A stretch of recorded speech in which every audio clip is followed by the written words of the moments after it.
Hi, I'm Craig Wilson from Stuff Magazine, and this is our unboxing of the Huawei Mate 10 Pro.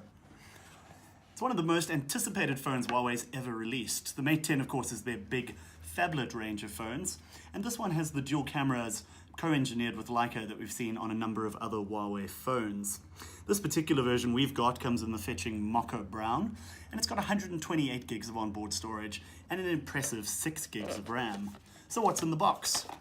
Well, aside from the device itself, we've got a high-speed supercharger from Huawei, which it's gone to great lengths to talk about the safety of. So you should be able to charge your device in record time and not have to worry about running out of battery at critical moments.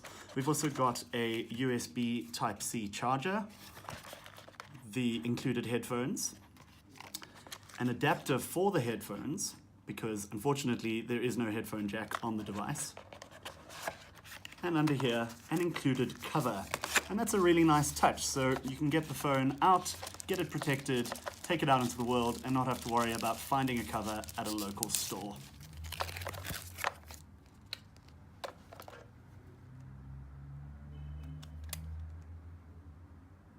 And there you have it.